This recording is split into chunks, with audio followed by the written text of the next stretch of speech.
Toon family, how you guys doing today? I'm Webtoon King, and today we be doing a chapter review of Hardcore Leveling Warrior Chapter 9. Now, this chapter is so crazy, I'm about to spend $5 to read Chapter 10 early. I'm still going to release it Wednesday when this when the chapter is supposed to be released, but I'm going to read it tomorrow. Today is Sunday for me, and I'm recording this video, and I'm going to post it on Monday. Sometime Monday, but I'm gonna read Monday chapter 10 and have my video posted on Wednesday when it's supposed to come out, so I don't get hit with a strike releasing something I'm not supposed to release. But anyways, this chapter is crazy. Like, what the hell is this chapter? My man H is trying to destroy a whole island. Ethan is getting blamed for the terrorist attack, which was actually done by H. You got fake tears by Guildmaster blaming Ethan for everything. H is adding on to it by giving Ethan an S rank. He gave him an S rank. H gave Ethan an S rank to the new cast, and also gave a false premise on why Ethan is doing the quote unquote terrorist attack. My man Ethan is he has the ability to stop a bomb attack done by H, and that caused H to get mad, sending a team to go after Ethan. But the team is not from H. It's from a person that we learned about this chapter named M, which, since H I believe is Heat Eater, I think M is somebody we know. It's gonna be like Heat Eater, where I think H is Heat Eater. I think M is somebody we know. But either way, M is the reason the team is coming after Ethan right now, because he knows H for some reason. And the new guys we see sent after Ethan is crazy strong. They're crazy strong. You got them killing civilians. Ethan is learning new condition about his ability that we didn't learn about earlier. Ethan is able to bring people back to life due to his priest ability. We also learned that you have to level up a certain amount to change your class. So at first I thought it was just every time you level up, but this chapter Ethan mentioned that you're supposed to level up twice. He's supposed to level up twice before he can use the ability again of class change. So I don't know how many levels he got to level up for it, but for now I'm gonna go with 2. Ethan is also getting jumped this chapter. Ethan destroys a meteorite this chapter, and Hardcore Leveling Warrior has only been here for 8 chapters. That's crazy. H will promise to someone named a character named Mother and his promise is apparently about getting rid of all sub 10 players for some reason. Which, that's another new character we learn about, Mother, because multiple characters mention it. So 2 characters we learn about, Mother and M. We finally get a mention about Carter being missing. The last time they mentioned Carter was chapter 1. And Ethan mentioned how Carter was missing in that chapter. People were sent after Ethan's family and friends. And we finally get someone use the ability of Dragon Knight. And my God, give me 5 seconds to glaze over this transformation. First of all, let's talk about the color of the armor being green and black. The guy holding the sword like a knight, like he's holding the sword like a knight. That shit is making me hype about this fight, even though I believe Ethan is gonna win easily. But the armor, the sword, you got the dragon handle. Man, goddamn, this dragon handle is good for the sword.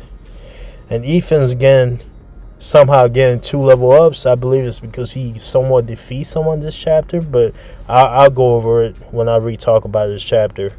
And we finally get to see 4 new class options, because he did level up twice this chapter. But I will not be talking about the 4 options until I do my whole review. And now we're going to talk about the setup of the chapter on why Ethan is getting jumped right now. The beginning of the chapter, we end up where we started.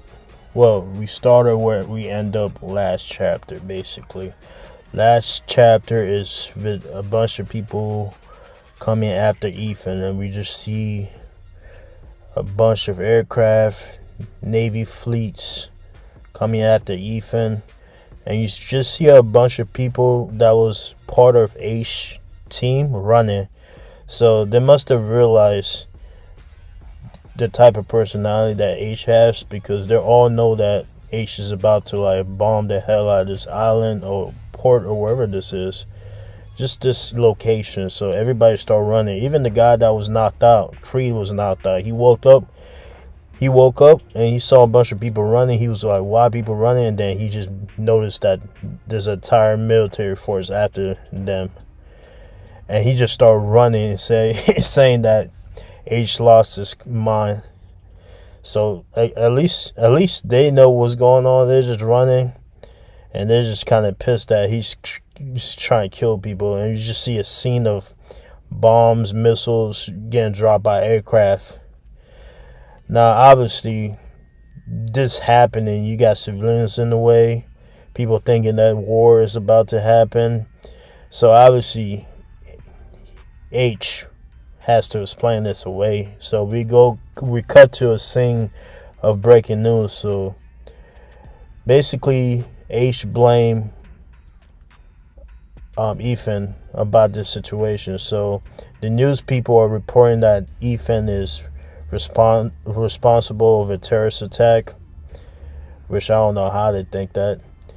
They also mention that Ethan just awakened his class, and we get to see the guild master that Ethan beat up, and he's basically fake crying and basically saying that he tried to stop Ethan, blah blah blah, lying his ass off, brought up his brother, how his brother's in critical condition, all that stuff. We all know he's capping.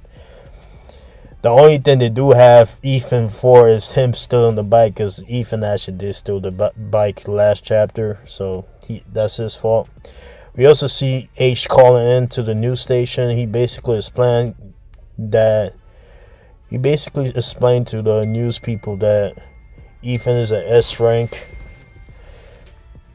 PKer, which I think PKer means, you know how in a video game when you kill people, they give you a PKer to let people know that you're a killer. You kill players, basically. So that's what Heater was explaining to the news. And the whole time you can see the inner thought of Heater. He has a very prideful mindset, and he's mad that Ethan kind of calling him a fraud and all this stuff. So he kind of have a strong personality. But we go back to the scene of the place that's supposed to be bombed, and you just see Ethan using basically a holy shield to protect all the civilians, which kind of pissed off Heater, because he's expecting for them to be dead and blame it on Ethan. But Ethan was able to protect them, and even like try to tell the news like, yo, I'm the one who did it. It wasn't Heater, because they were trying to give Heater the credit. I call him Heater, but it's actually H. So Ethan is just waving at the news station, trying to let them know the truth. But that's when the news cut the story out, and you just see a scene of Heater pissed off, like, who is this guy being able to protect people and stuff. And this one, Heater send people after Ethan family. Now, let's talk about the middle portion of the session of Ethan, of them trying to jump him. So we get to meet new characters. One is a pink-haired girl that's very excited to fight Ethan because he beat Creed last chapter. The other guy is a white-haired who might be blind, I'm not sure. He's also the one who give us a lot of information in this chapter. One thing we learned from this guy is that Creed is a 2-star. Basically, a 2-star basically means he maxed out only 2 of his stats. I said stats. Basically, stats. So we also learned from the white-haired guy that everyone that was sent after Ethan is at least a 4-star. So I'm assuming this white-haired guy is probably at 5-star because the way he's talking, he's very cocky, basically. The next character we meet is a very sexy ass purple hair woman with blue eyes that for some reason her hair changed throughout the chapter. The color of her hair changed throughout this chapter for some reason.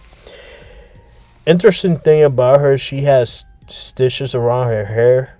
So I'm thinking she might be a character from the OG series, the Lime girl. I don't know, maybe I'm just overthinking it. And the last character we meet is a swordsman with a weird mask. Very interesting design. Obviously, he has a mask for a reason. I definitely think he's from an OG series. I think they're hiding it for some reason. His face.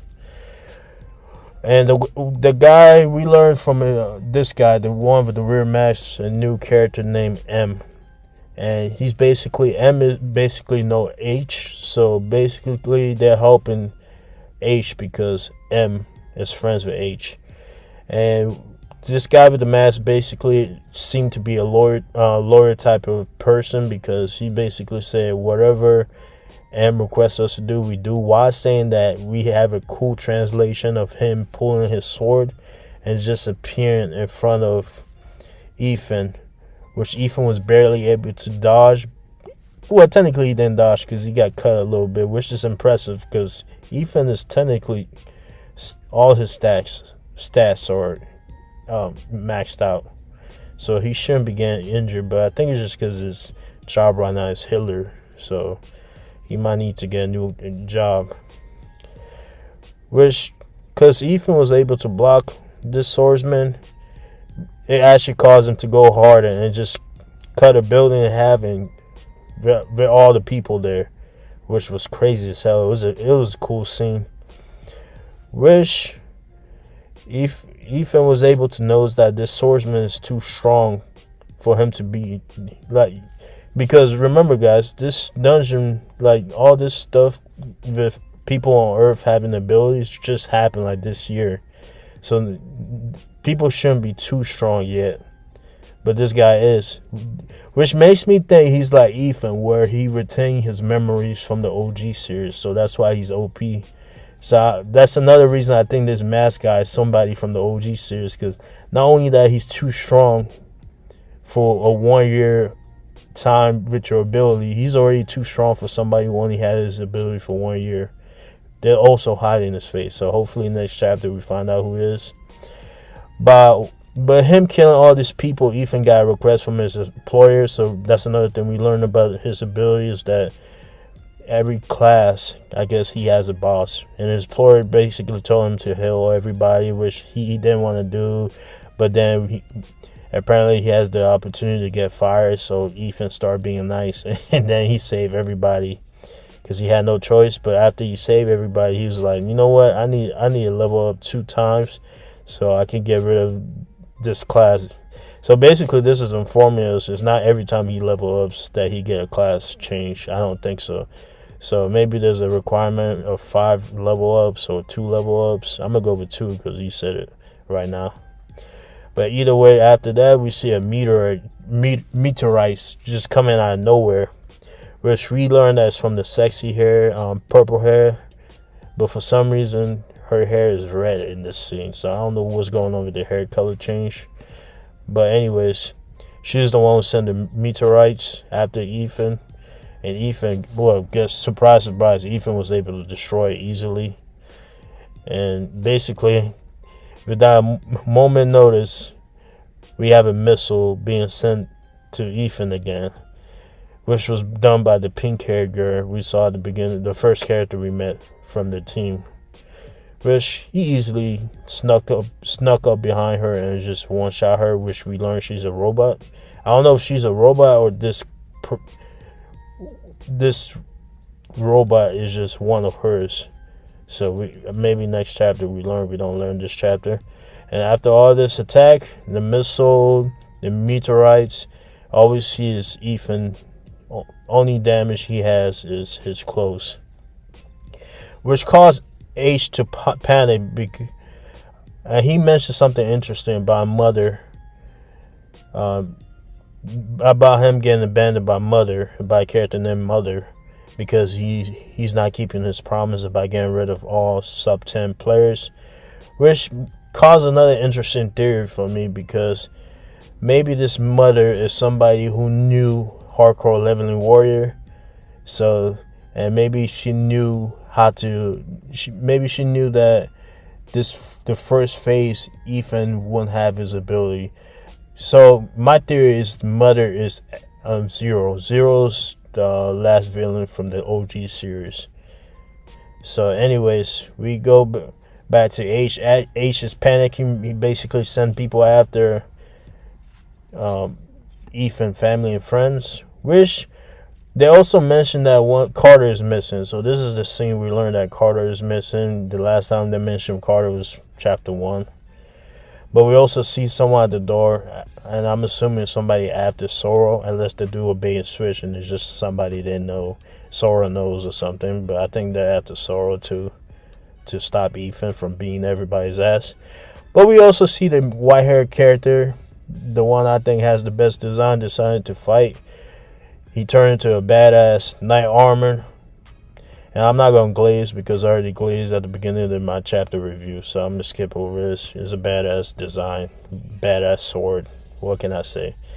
And we also see Ethan getting his 2 level up. He leveled up twice. So that was good. But we also see that he got his options. 4 options for class change this chapter. Which we don't get to see what he picks, but we do see the options. One is a Boot Black, which I don't even know what that means. A Minor, a H Pop Star, which I'm assuming is a K-pop in South Korea, so wherever this manga is from. And a Mechanic. Now, it'd be funny as hell, because at the end of the chapter, it ends with Ethan saying he always wanted to try this class, which... it would be funny if he goes with a pop star option, which I don't think he is, but that would be funny. I think he's most likely going to go with the Mechanic class. But anyways, that's the end of my chapter review. The art is always amazing. I don't know what else I can say. Go read the chapter. The chapter was amazing. It's causing me to buy the Advanced Pass. I don't know what it's called, like the name for it, but I know it's Advanced Pass to like read chapter 10, and then hopefully I have my chapter review due by the Tuesday, and I'll post it on Wednesday though, because I don't want to get copyright strike from Webtoon. Maybe they do, maybe they don't. Anyway, comment down below, subscribe, do all the good stuff, and to family, we out.